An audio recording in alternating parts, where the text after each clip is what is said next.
Então, a gente sabe que pacientes que têm depressões de longa data, ansiedade, ou que tiveram perdas, é muito comum, né, a pessoa passar por perdas e anos depois, 3, 4 anos depois, se ela ficou deprimida, se ela teve aquele luto prolongado ou não aceitação, né? O câncer pode se manifestar. Isso eu vejo na minha prática clínica.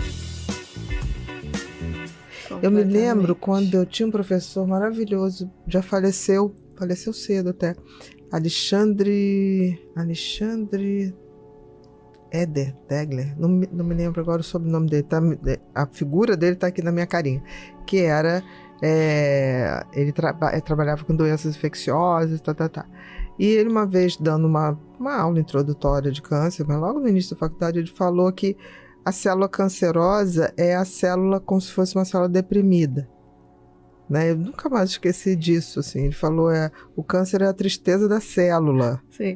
Né? Isso, nunca mais ouvi isso. Sim. Mas tem alguma equivalência, assim, como se a depressão também trouxesse uma predisposição ou um gatilho? Tem isso? Tem sim. E já tem estudos que fazem essa relação. A depressão, né? Quando o paciente está deprimido, ele vai ter uma mudança hormonal profunda. Uhum. Então, ele vai ter níveis altos de cortisol, principalmente. E usando, às vezes, ele fica sempre naquela situação de luta e fuga com a adrenalina lá em cima. Então, vai ter aumento de adrenalina. Uhum. Isso muda. Exatamente, o corticoide pode causar uma supressão da imunidade. E quando eu estou suprimido, eu posso ter, então, uma transformação que a gente fala de epigenética. Então, eu posso ocorrerem mutações epigenéticas secundárias à queda da imunidade. Uhum. E isso tem uma relação hormonal com o cortisol.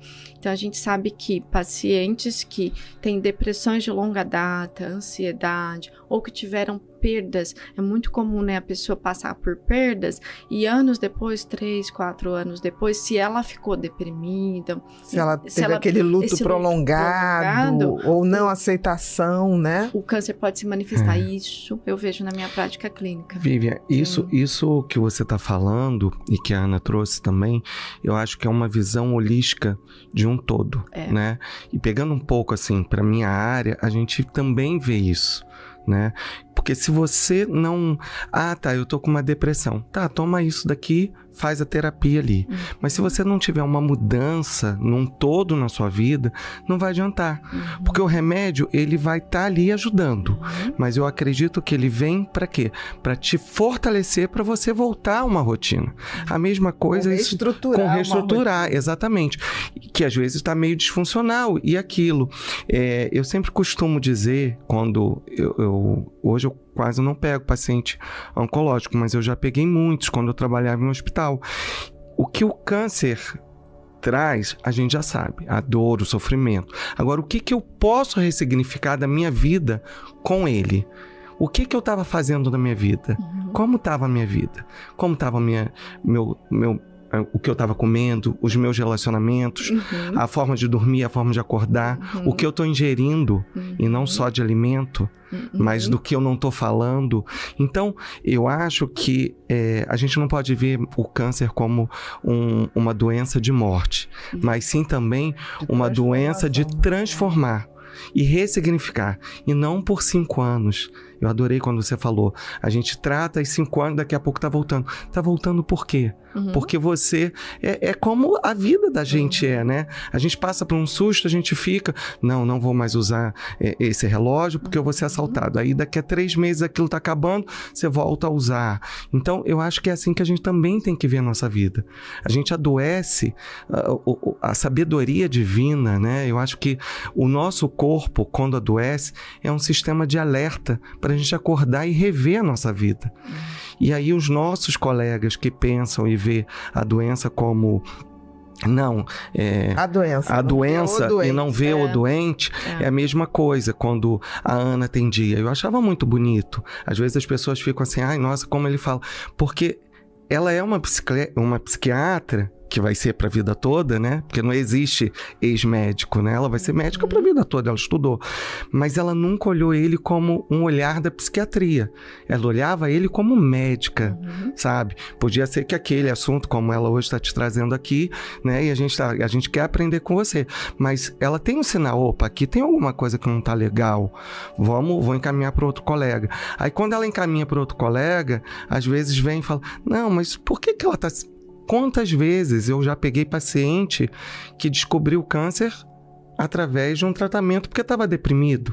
E, na verdade, a depressão era secundário dentro do processo dele, né? Então, eu acho que a gente tem que ter, nós que somos da saúde, ter esse olhar como um todo e respeitar. E o diálogo, sabe? Eu aprendi muito isso com a Ana.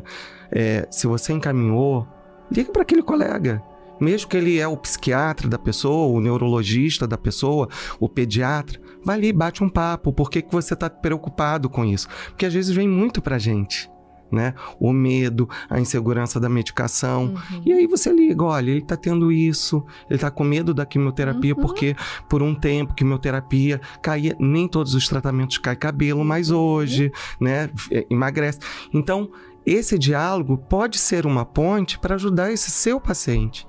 Então, eu acho que a gente tem que olhar mais para o paciente com esse olhar de amor. A gente tem que ter mais humildade, né? Porque tem colegas que você... eu deixo o paciente escolher o endócrino que eu encaminhava, tudo, né? Aí manda para lá, aí a pessoa fala assim, mas por que mandou? Porque eu pedi os exames, já ia com os exames alterados. Mas isso aqui não é significativo, não precisa fazer nada, mas você quer, eu te emagreço. A pessoa não mandei para emagrecer. Então eu sempre falo, gente, cuidado, né? E eu já vi muitos colegas de você encaminhar e você mandar um áudio, e nem resposta tem. Nunca resposta teve, assim... É triste isso. É triste. E aí a gente vê, assim, que... Por isso que o cuidado multidisciplinar e a forma de ver é completamente diferente. E aí a gente acaba se cercando dos profissionais que falam a mesma língua. Exatamente. E ainda bem que a gente descobre quem eles são. E que existem, né? E aí, graças a Deus. A pessoa fala assim, mas eu não quero ir nesse, eu quero no outro. Não, pode ir, tudo bem. Mas assim, se não tiver todo mundo na mesma vibração, é muito difícil. E quando tá nessa vibração, é a hora que a gente vê a resposta. Muito melhor.